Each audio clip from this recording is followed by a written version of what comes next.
and thank you all for having me. I am from the far off northland of Alabama. So, but a lot of work that I've been doing on these cover crop systems, we've been doing at our station here that's just north of Dothan, Alabama. So very similar to conditions that you would have here. And we've actually been lucky enough recently to collaborate with Dr. Dubé. So we're gonna be able to do some really good work trying to help develop cover cropping systems for grazing. But today I was tasked with talking about legumes to use in that system. So when we get started, the first thing I want to do is really just talk about cover crops. There's been a lot of things mentioned thus far about legumes in general, but when we talk about cover crops, a lot of those same things apply, but really specifically what are we getting at? And number one with cover crops, and I've been working a lot with row crop farmers and soil scientists, and they don't care about anything. Number one thing is ground cover. So that's really what in these systems our number one goal needs to be. Now that also not only talks about the species that we're going to use, but also how we manage it. We are going to manage these systems a little bit differently. The thing I really like, and the reason I work with these systems compared to perennials is if I mess up, I get to start over next year regardless. With perennials, if I mess up, then I've already set myself behind. It also allows us to use these systems a little bit more than I would if they were perennial, which is why I like to do. So why would we add legumes? The number one would be that we want to cover for soil erosion. Obviously, we're trying to get that ground cover for that cover crop, but also, as we know, there's increased forage nutritive value. That's what legumes add to this benefit. They're not going to initially give us the yield. That's what we're going to have our grass component in that cover crop for, but this is going to bump up that, that animal performance. They also can help give us better growth distribution because many times our grasses, we use very specific ones in our cover crop systems in this part of the world, but they're not a perfect ticket. So those legumes we can bring in can give us earlier forage cover in the fall and or provides a little bit more cover there later in the spring. And as has already been mentioned, it adds nitrogen to this system. These systems, even if they're no-till, tend to be very hard pushed, right? They're going to be in cover in row crops in the summer. And I am going to focus, I should have mentioned this, on cool season annual cover crops. I know summer cover crops are a big thing. I've done some work with those too, but because Dr. Vendermini was talking about sun hemp, I decided to focus on the cool season. So that's what we're going to focus on today. But really, since we're pushing those systems, especially in this part of the world, cotton and peanuts, that we really want to be able to add that matter back. So that's why we would want to put them in there. So the first question I always ask myself is, what are my options? I'm a very calculate person and I like puzzles. So I like to get all my puzzle pieces out. So the first one, if you've done any work with cool season annual legumes, is going to be crimson clover. One thing I would like to give a shout out to Dr. Ball and the Oregon Seed Commission. He brought several pamphlets for legumes that I'm going to talk about, mainly crimson clover, red clover, and arrowleaf clover. So I'm going to touch on these, but if you want more information, Dr. Ball has some information back there on specific ones of these species, and I encourage you to grab those in the break that will occur right after my talk. But crimson clover to me is the obvious choice. When we look at this, and as I was getting ready for this presentation, I went back and visited some of the research and stuff that was presented that Dr. Carl Hovland, who actually was Dr. Ball's PhD advisor and was at Auburn a long time before he also had an illustrious career at Georgia, but he did a lot of publications in the 50s and 60s and 70s before he went to Georgia. And even in the 60s, he had the publication on crimson clover where he states crimson clover is the most preferred cool season annual legume for Alabama. And so when I read that, I was really surprised. We know now this is our kind of star child, what we like to use. It's really versatile, but I was surprised to find out that even 60, 70 years ago, it still was the most preferred one out there. As a result, there's been a lot of research done on it. We know that it works really well. And part of that has to do with its high yield potential. Right now, it is in having its moment, as it does every year this time of year. As I was driving through South Alabama earlier today, I saw crimson clover everywhere. You see a lot on roadsides. If you've worked with it at all, you know it reseeds really well. I'll be honest, even in row cropping systems, I've seen it reseed in a no-till system. I was really surprised. In pasture settings, I'm pretty used to that, but it'll even come back and you'll have some reseeding potential. I also was able to teach my postdoc about the song Crimson and Clover. I mean, if you have a song named after you, you got to be doing pretty good. So I was able to, we listened to that on the way down as we were driving through the crimson clover fields of South Alabama. But it is a very versatile forage. It is a mid-spring maturity. So as you see here, even though I'm from Alabama and we don't like the word crimson, is almost a cuss word if you're at Auburn, but it is a very bright red. We see it's in its maturity right now. The great thing about legumes in general, which I think has been mentioned earlier, is as they mature, their forage quality doesn't decline the same rate as you would see many of our grasses. So even though they're flowering, they still do have a lot of value to our system. The one thing to remember is that legumes, crimson clover being one of them, do not tolerate low pH. This one does tolerate, but does not lower pH than some. But in general, we want to keep that pH up higher. Typically, this is not an issue, though, in our cover crops, because our cover crop systems are usually maximized for that. But crimson clover does not do well in poor drainage. So we're going to talk about several other options that we have that may fit in those gaps, but this is just how you can fit in that puzzle. It works perfectly in mixtures with grasses. That's kind of the preferred way to grow it. And then I mentioned there are some varieties that are available. And whenever I talk to producers in Alabama and we build our system, which we'll talk about at the end of the presentation, I really encourage them to not only look at different species to mix together, but different varieties. For example, our standard Dixie, that's the one you see all over right now flowering. Auburn has a variety called A.U. Robin that's an early maturing variety, and there's no reason you couldn't use both in a mixture to have some earlier and some later maturity. So just keep that in mind as we're going through these. So the next one is ball clover.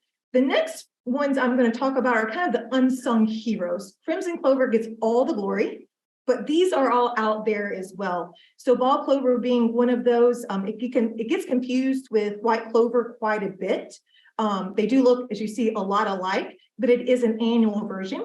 The great thing about it is it tolerates heavy grazing really well, which is again a benefit, especially in these annual systems where we're able to hammer these with grazing a little bit more than I would say our perennial systems. Again, excellent reseeder, and it's later producing than crimson clover. So this is going to come in our system depending on when you're planting your row crop.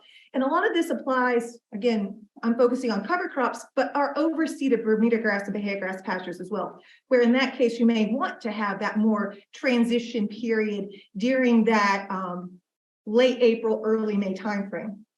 The forage yield is less, but it does tolerate wet feet better than other varieties like crimson. So if you have an area that tends to be wet, Dr. Vendermini was just talking about the rain issues and precipitation issues in South Florida, but we even see down here, you know, we always make the joke that in the wiregrass, we're 10 days from a drought. It could have rained 10 inches, but because the soils are so sandy, we're always 10 days from a drought. But we're also, because we do get a lot of rain, there are areas that this would work better. I would like to also just say there's a variety from Auburn called A.U. Dawn Ball Clover. I mean, you have to get that just because you can say you want Dawn Ball Clover. I wish Edzard was here because Edzard released that, and that was a huge joke on Dr. Ball. But we do have that variety available, but there's some others as well. Another one that gets a lot of press north of here, because technically it's biennial, but really it's, I think, underutilized in South Alabama and in Florida would be red clover. So I've really grown an interest in red clover over the last couple of years for some properties it has and some secondary plant metabolites it has in it. But because we think of it as a northern growing variety, something we would plant in North Alabama and further north, that it shouldn't be something that would fit into the system, but really it will.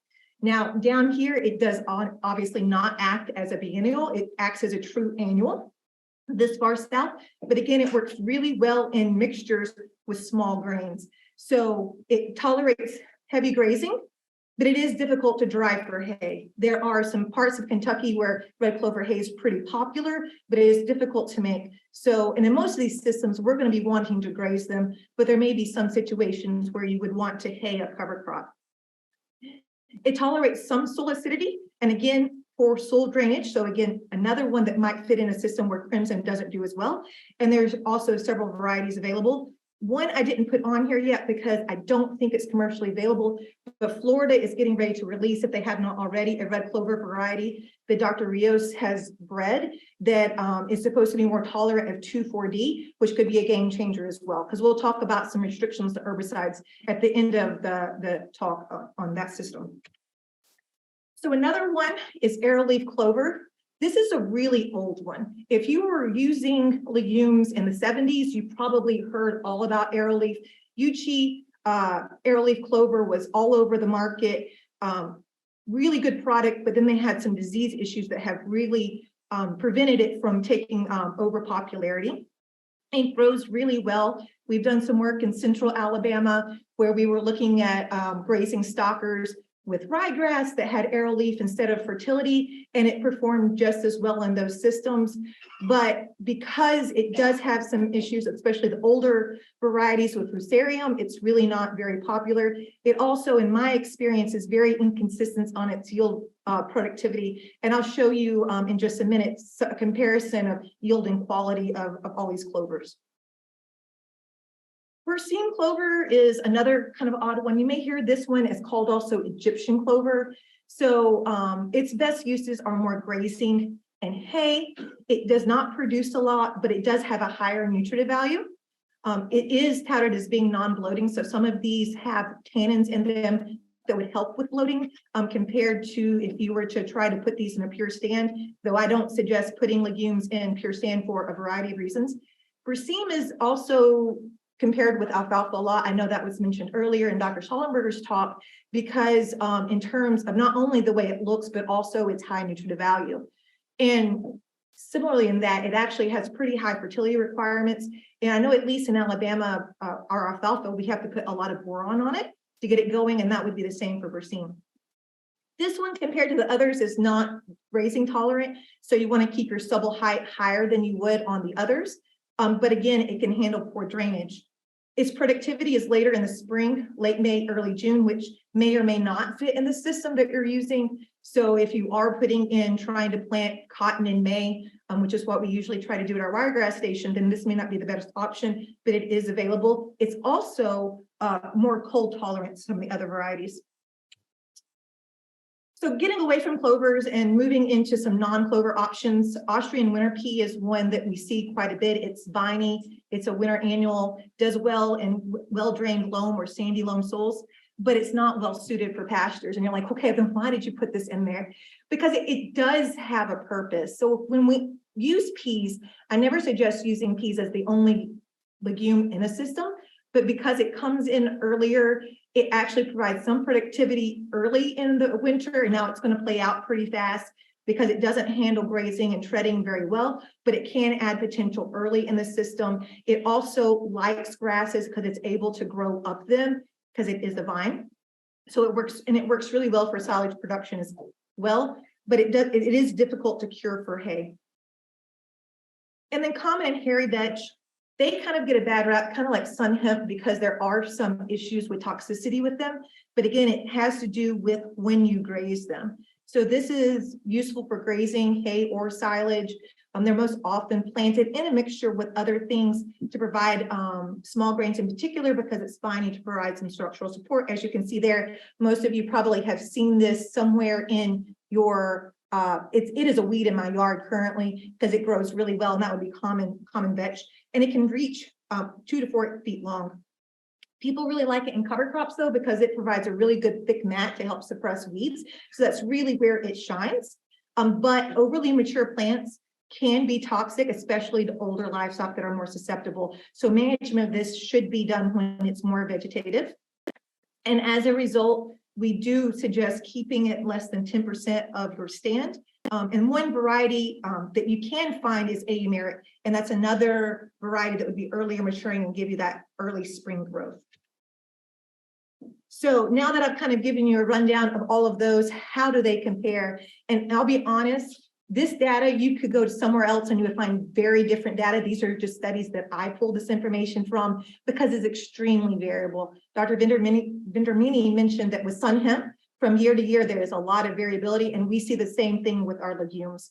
So these are merely numbers that I pulled out as either averages or relative numbers, but on-farm experiences can be very different in terms of yield potential. But when we look at this, we see that the vetches and crimson clover and berseem tend to be the highest yielding. They work really well, where our ball, red, and winter pea and arrowleaf tend to be on the lower bracket. But again, all ranging from anywhere from 2,700 to about 4,500 pounds per acre. Now, this is in a hay type system where they will be harvesting at the end of the year. So if you're grazing it, it's going to be a little bit different. But to me, the most important part is when we look at the crude protein and TDN of these legumes, all of them are going to meet the needs for our stocker cattle. So a lot of times in these grazed cover crops, we're going to be using stocker cattle or some kind of growing animal. The requirement for crude protein on a stocker is about 16% crude protein. We're going to easily meet that. If you are using cow-calf pairs, we suggest limit grazing because actually we can make them a little too fat on this, but we're easily meeting those recommendations. Also on the TDN, and I put a little dash there on ball clover because I tried really hard to find information on nutritive value, but surprisingly, most of this work was done by Dr. Hovland and Dr. Ball in the 50s, 60s, and 70s. So it is hard to find it anymore. So that kind of told me we need to go back and revisit a lot of that work. We have new varieties and we just different growing conditions. So we need to go back and revisit that. So hopefully that's something I put on my to-do list, is to plant some of these and revisit those so we can update those numbers. But still TDNs ranging anywhere from the low 60s to about 70% TDN, again, meeting our requirements for our growing cattle and actually a little too nutritious for our cow. So some management may be done there. All in all, adding a lot of forage quality to a system. The big thing is we add forage quality. Forage yield may not be something we add, but we're adding it in there for that. It's more of a supplement for a system. So when we look at this, the next question I always ask myself, okay, so should we plant these together or we should plant them alone? And Dr. Sollenberger mentioned very at the end, right, his presentation to all researchers was, we don't want to get too complex, and I completely agree. I can come up with a 20-way mix that I could put on there that would work perfectly on your farm, but you're not going to buy it, right? So there are some mixes out there where they just kind of, and I'm going to pick on Ray's Crazy Mix for a minute. It's a great product, but they throw a lot of stuff in there and it's kind of whatever sticks works. If you ever worked with large number multi-species cropping systems, you'll see that you usually get 5 or 6 or 4 or 5 or 6 species that really dominate the system, and the others you really don't see come in. So that's kind of my goal, is usually to have somewhere in that 4 to 6 range, looking at different growth habits and different growth distributions. So with legumes in particular, especially those that do not have tannins and would have low potential, we do want to plant them with grasses. That also helps our productivity because we're not going to get the forage yield even from crimson clover to be able to maximize that system. This picture, it was taken at Wiregrass a couple of years ago on a cover crop field that's crimson clover and oat and rye. So you can see how well they complement each other. This picture was taken in early March after we had taken cattle off and had a little bit of regrow on that pasture. So the important thing, as I mentioned earlier, is the idea that we don't have to actually just mix our only one legume species. So I put on here some examples. Oats and crimson clover to me is a no-brainer. It works really well. This far south, we really don't worry about winter killing crimson clover. But if we wanted to take it to the next level, what could we do? We could add in some winter peas with our oats, maybe add in some triticale in that oats to give us some earlier growth with our small grain, maybe some hairy vetch, and then some crimson clover. Because for me, as I mentioned earlier, crimson clover is kind of our default. We want that in our system. It's more, unless we're in a poor drainage area, it's more of what can we add to that. So there's different ways you can play with that. And I really enjoy making cover crop mixtures for my producers. They usually send me a list of what they want to use, and then I have really a lot of fun putting them together, but it's really just a puzzle.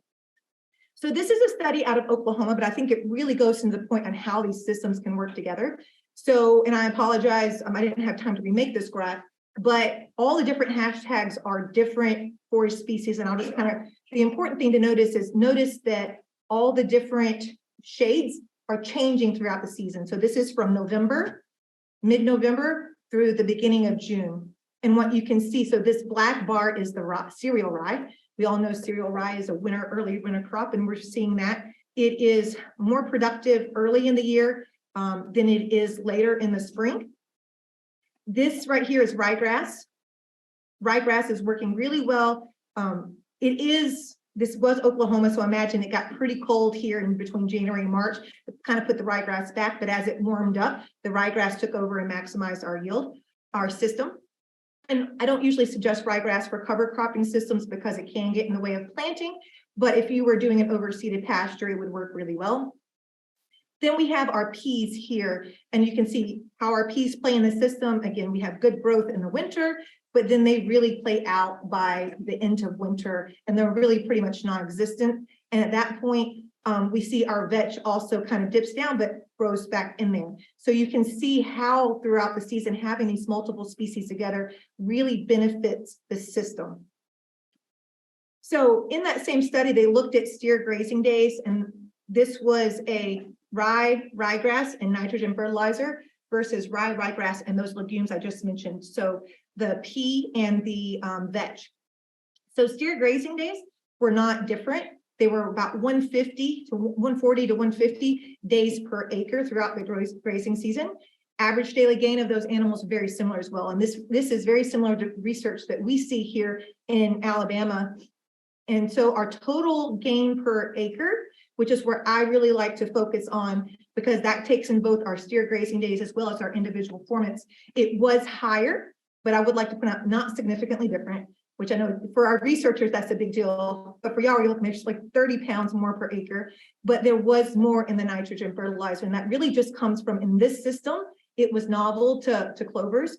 So I do believe that if they had continued this because of that additional nitrogen they were inputting that after this was only for 2 years, they would see that additional benefit, they would see it later on. It does take a little bit sometimes for that nitrogen to get into that system.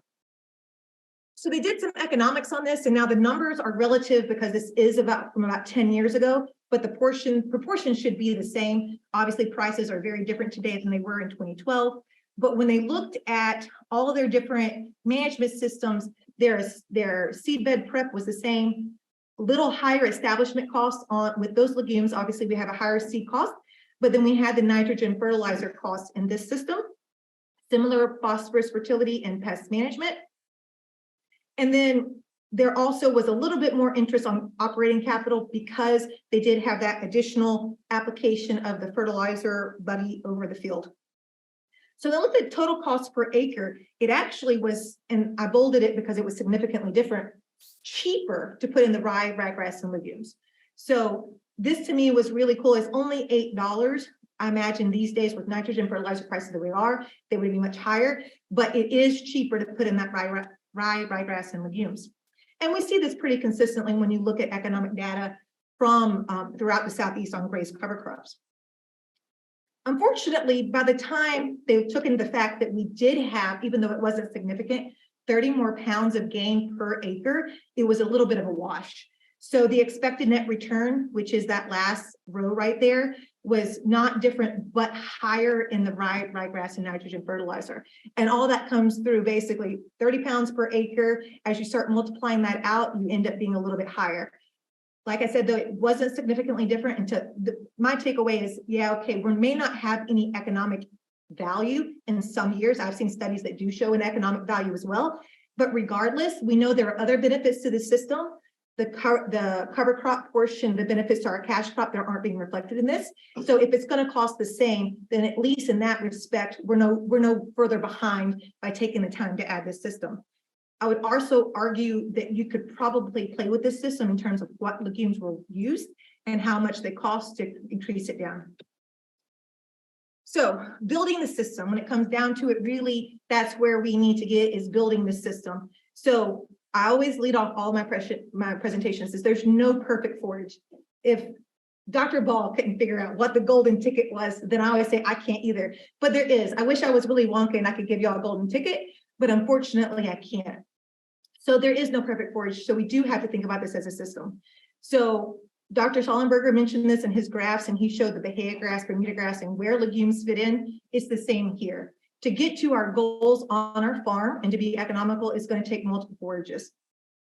So I like to determine the growth curve of each of these forages and how they overlap in our system. If I'm planting things that grow together and have the same nutritive value, there's really no benefit to me. And then also I like to look at that nutritive value profile. You know, if I'm using warm season grasses, I want to complement that with something that's going to be higher quality to balance that out. But most importantly, and something I think we sometimes miss the boat on, matching our forages to the nutritional needs of our cattle. I like to really go, these fancy systems are really fun to work with, but if I have dry cows, I'm overfeeding them, right? So we need to make sure when we're making these systems, also look at our calving system. Are we cow-calf? Are we stalker? And make sure that when we need the forage, it's there. But when we don't need forage, we're not putting money into a system that we're actually not seeing a benefit of. So this is a South Alabama grass distribution. It would be very similar to what you would see here in the Panhandle.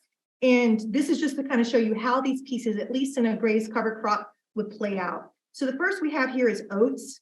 Now, if you're using a true cover crop and a row crop, you probably won't see that fall growth because you do plant a lot later. This is contingent of planting on that magical date of September 15th, which is what we recommend in Alabama as our preferred planting date for full season annuals.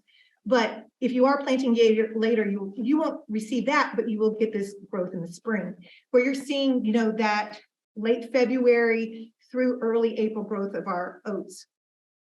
Now I can add rye into that, cereal rye. We know high yielder, also earlier producer. So we're able to ship that. And now I've kind of covered that, you know, Martin Luther King Day to Valentine's Day window. I like to work with holidays because I'm a mom and I think about when are my kids in school and when they're not in school. So to me, holidays are where I work. So this can get us that January through mid-February time period.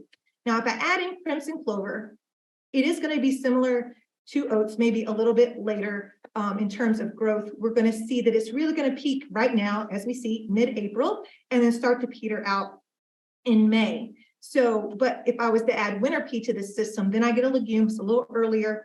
As it plays out, it's opening the door for my crimson clover. And this last thing here is ball clover. The ball clover being the later, about a month later than crimson clover. If I'm putting in a later planted crop, or if I'm going into an overseeded Bermuda grass pasture, I could put this in there and that would help me transition to our warm season, which is another period that we really struggle with.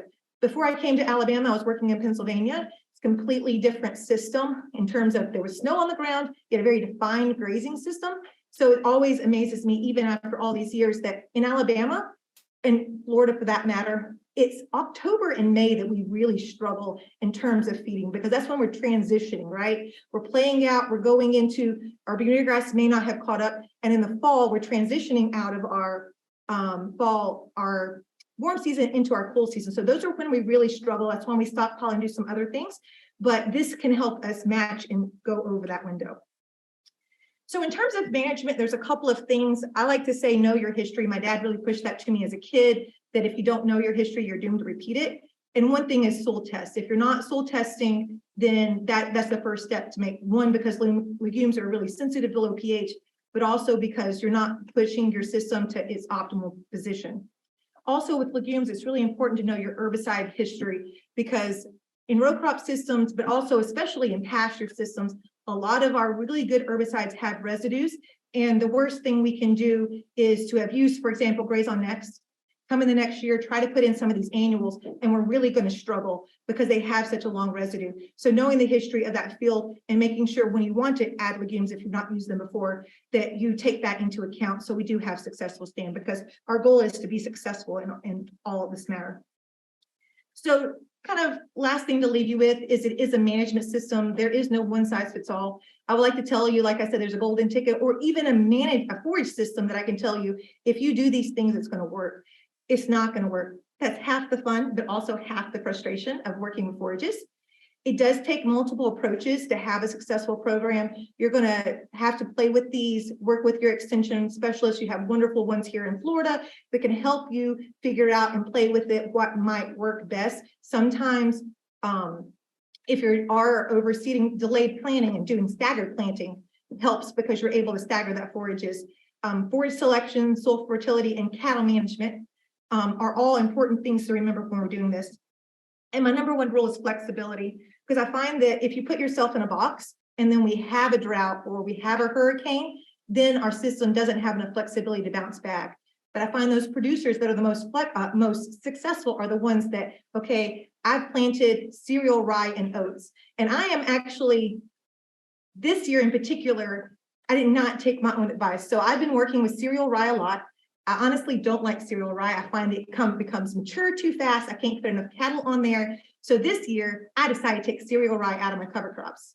The one year I should have used cereal rye because it got super cold and I was afraid my oats would winter kill even all the way down in Dothan. Luckily they didn't, but even I didn't follow my own rule this year. So having those as backups really gives you the flexibility to be successful.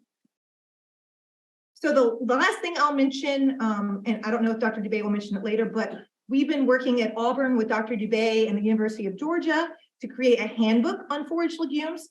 I wish we had it today. It's so close to being printed, but it's not quite ready. But in the coming weeks, we will have a publication out called Forage Legumes in the Southeast. That is a collaboration of several professors throughout the Southeast that will give you more information on many of the topics today. So please look for that because hopefully we'll have it available to you soon. And with that, I'll be happy to take any questions.